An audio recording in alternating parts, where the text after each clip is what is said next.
radiallahu anha.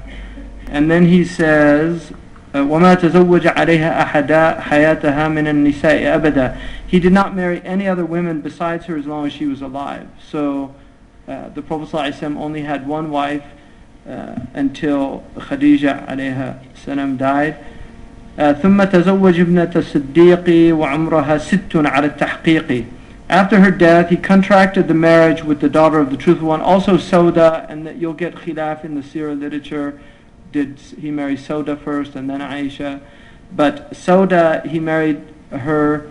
The contract was done with Aisha, but she did not move into his house. She was still very young.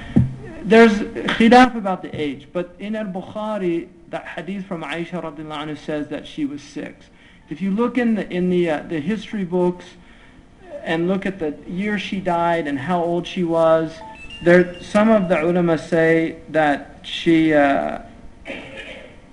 actually was probably 12. Some say 15, and those are reports. They're just considered weak, which is why he's saying there that the على التحقيقي, that means the ulama حقق المسألة, and this is what they think is the soundest position. So there are differences of opinion.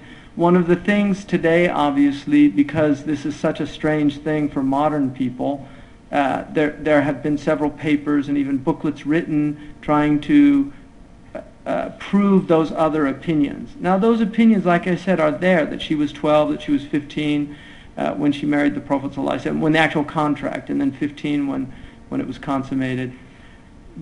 But if you try to apply a modern template onto this period of time, you'll get a lot of problems, because this was a different world, and unless you recognize that, you will run into problems in the seerah. The Prophet ﷺ was born into a very different world than we are living in now. Human nature doesn't change, but norms change. Norms, the a'raf of people change. In our urf, this would not be acceptable, and this is a masala urfiyya. It's a question of urf. It's not, and this is why nobody found this strange. Even when Washington Irving, who wrote his book on the Prophet, the famous people who know Washington Irving, he wrote a book on the Prophet ﷺ, and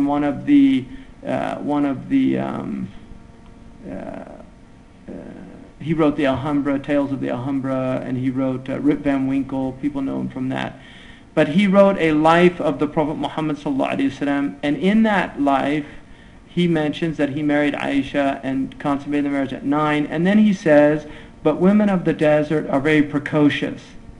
So this is the 1830s, an American that does not use it as a means of attacking the Prophet ﷺ, because in 1830 America, 12-year-olds, it was quite normal for a girl of 12 or 13 to get married. In America today, there are states, and there's somebody from Alabama here. I'm not making any jokes about Alabama, but there are states where it's permissible to marry a 13-year-old, a 12-year-old with consent, adult consent. But people used to get married when the period came. A girl was biologically capable of having children. Now, if we look also, it's important to note that Aisha radiallahu anha is by no means an ordinary person. And she is one of the most extraordinary women that has ever lived. Anybody that does a study of her life will conclude that not only was she a genius, clearly. I mean, you can look at a person. It's very strange for people that study American history. You have to ask, how is it possible that all these men were living at the same time? John Adams and Thomas Jefferson and Alexander Hamilton, very unusual people to be living at the same time, because we don't have that.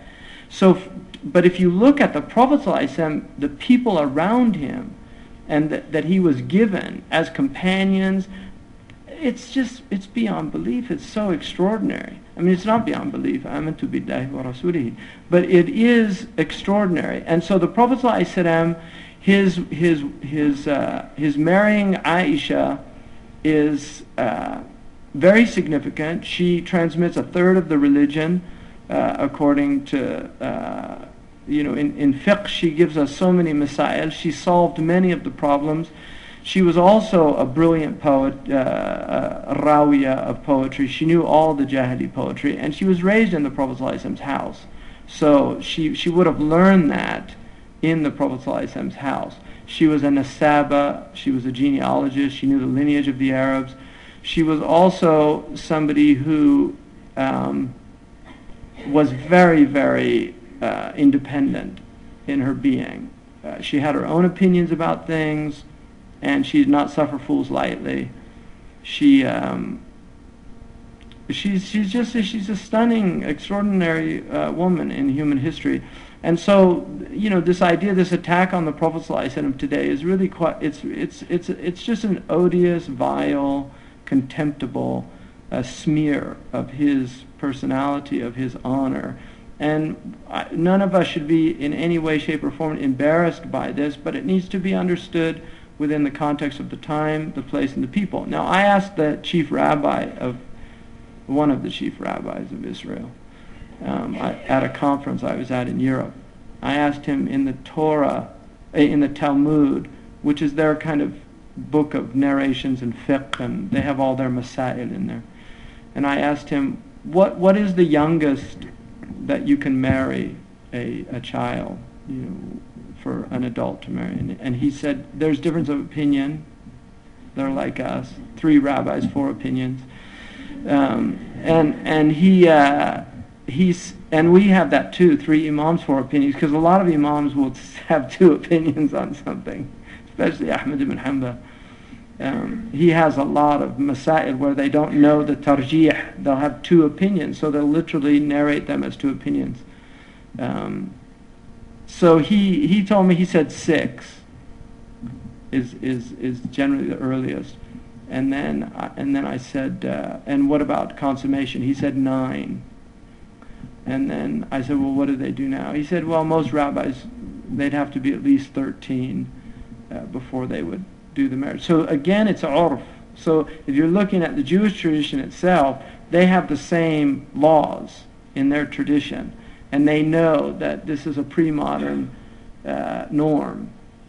So even though the modern society, I would not personally be happy for anybody in the West to marry a girl that was under 15. I don't think it would be appropriate in our environment or conditions. But there are girls now in America that are 12, 13 having children, and they're having sex at 10 now. So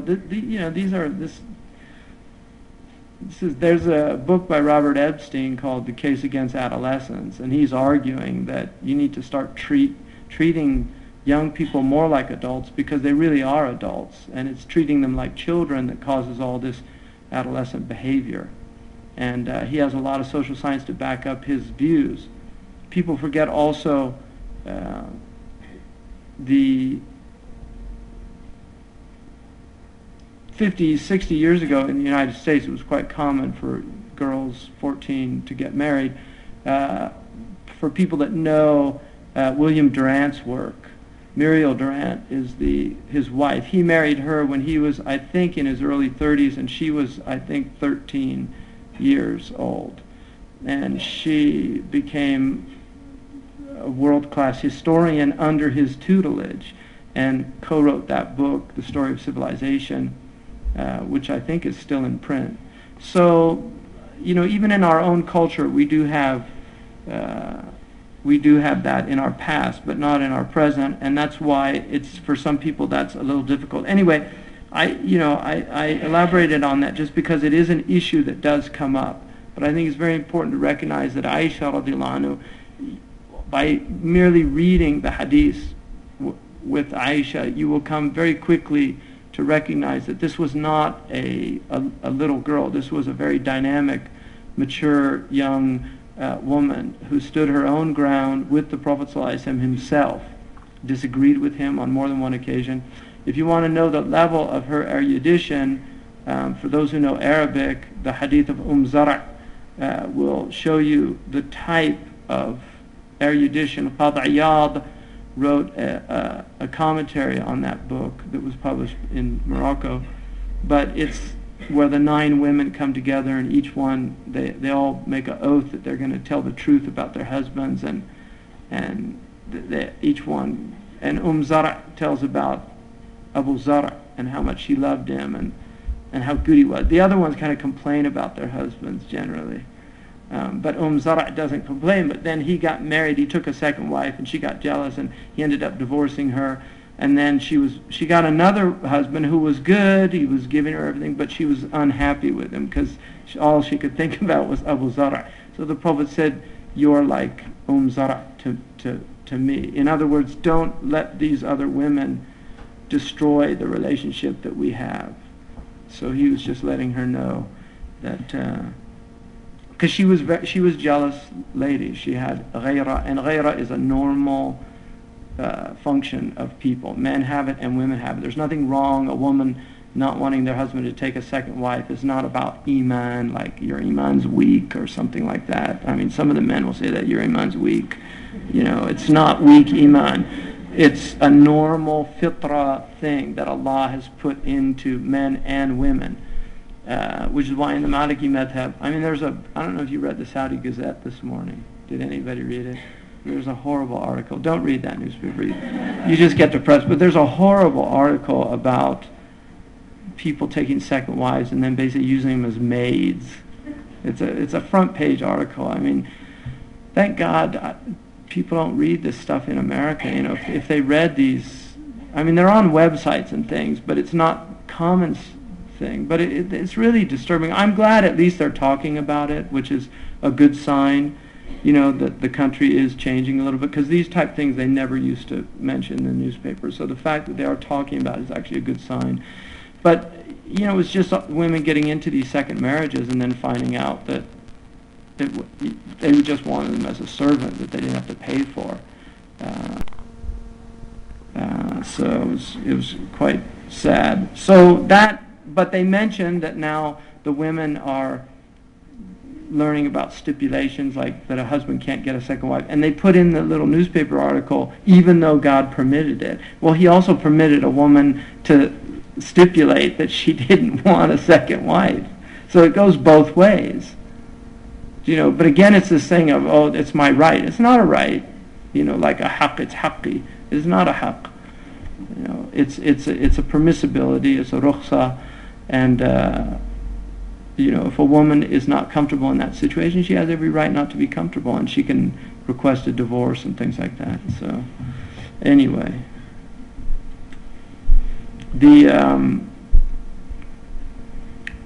بالبلد الحرام قبل الهجرة بسنتين عند أهل الخبرة. So she married the Prophet ﷺ in Mecca, in the sacred precinct, before his migration by 2 years.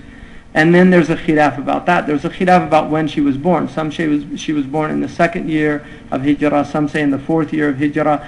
Some say she was born before the Hijrah. So this is where you get the khilaf about her age. But this hadith in Al-Bukhari, she narrates it. And she states that she was bintu sittin. You know, I was 6 years of age. ثم بنى بها بعيد مرتحل لطيبة وعمرها 9 وصال. He consummated marriage shortly after his migration to the Pure Land when she reached the age of 9. Now, consummation here, بنى بها, we don't know if it was consummated at that point, but she came into his household at that point. She came into his household. And the point that she came into the household was when she was no longer playing with the toys. So it was a sign that she had moved out of that childhood phase. ومات عنها وهي بنت حي صلى عليه رب كل شيء. So when he died, she was 18 years old. Ha is 8, and Ya is 10. So Hayy is 18. صلى عليه رب كل شيء. So when she was 18 years of age, may the Lord of all things bless him. ولم يكن تزوج المختار بكرا سواها فلها الفخار. The chosen one had not married any other virgin besides her, and for that she had a great honor. She once said to the Prophet ﷺ, what's better for if you have your animals, you graze in land, the unuf, the land that animals haven't grazed in before, or the land that animals have grazed in before. And he said, well, the one that the animals haven't grazed in before. So she was trying to show him the qiyas about that she was a virgin, and so it's a better. And he just said nobody was better than Khadija. George Bernard Shaw said an amazing thing. He said, that the Prophet ﷺ, he knew that he was a truthful man when he read that story, because he said that normally a man would lie in a situation like that, because it's the woman that he's with, and to say that, I preferred my previous wife, would just not be something most men would do. They would just say, yes, of course, I love you much better than her, But because truthfulness was his nature, and he could not do that, he said even in that type of situation, where a white lie would be expected, he was honest. Sallallahu alayhi wa alihi wa sallam. وكم حوات في مدة يسيرة من العلوم الجمة الغزيرة. And how many subjects in such a short time did she master? This is what's so stunning, because she really did master the Arabic language, the lineage of the Arabs, all the poetry, and then fiqh, tafsir. She learned all of these things with the Prophet. She had a prodigious memory, and really quite extraordinary. And that's why we believe that she was chosen for that. The Prophet actually saw in a dream, so it wasn't something that he was commanded to do that. And Abu Bakr radiallahu anhu, she was actually engaged to somebody before that. And this was the urf of the Arabs. They would make engagements as children. Even some of the boys. It wasn't just the women. The boys would be engaged. People would make deals. I'll marry you, my daughter, you marry, we'll marry them together, when they were still little babies. In the Arabian Peninsula, that still happens to a certain degree, arranged marriages in that way, families that have known from the beginning, my son's going to marry your daughter. So, فوهبت ليلى, and then وبالبقيع دفنت في حن ليلا وسودة سمت في السن.